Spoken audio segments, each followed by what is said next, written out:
कुमार आर्यन की धमाकेदार प्रस्तुति। हतार बेचे चोली, हतार बेचे चोली, हतार बेचे चोली।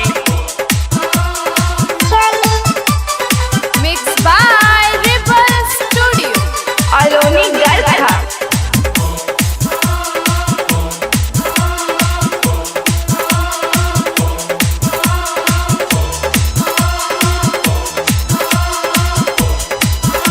हतार बेचे चोली, लाइल बा जहिया से नैहर से डोली, लागल बा पाता भतार बेचे चोली। लाइल बा जहिया से नैहर से डोली, लागल बा पाता भतार बेचे चोली।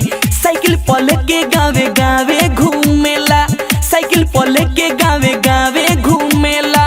पूछे लहे में से कौन माँ बोली,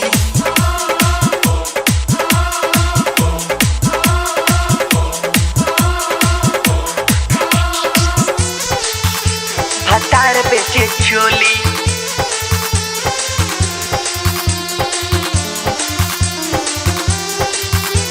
हतार बेचे चोली। अरुण बाबू, अरुण बाबू,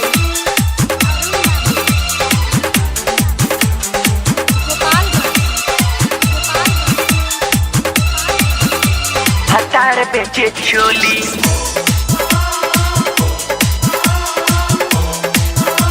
हतार बेचे चोली। कहेला के चोली ह हर एक माल 10 के, कहेला के चोली ह हर एक माल 10 के। पेन्हला पर जो बना के दाबे बड़ी कस के, किने ले लईकी तो बोले मीठी बोली।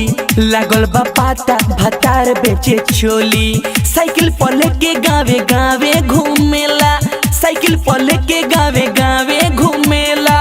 पूछेला है में से कौन म बोली,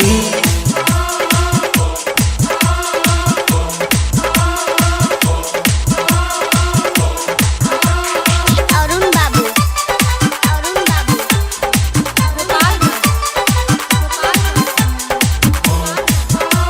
हतार बेचे चोली,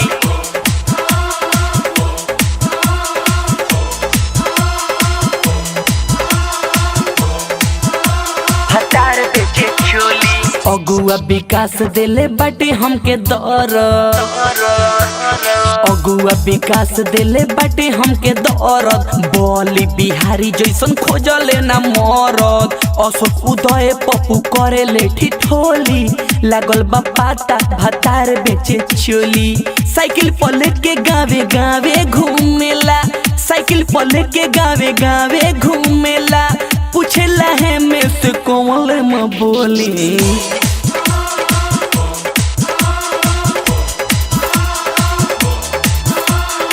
लाइल बा जहिया से नैहर से डोली, लागल बा पाता भतार बेचे चोली।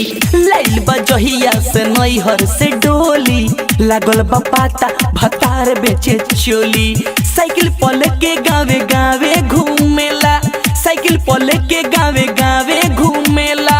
पूछे लहे में से कौन म बोली।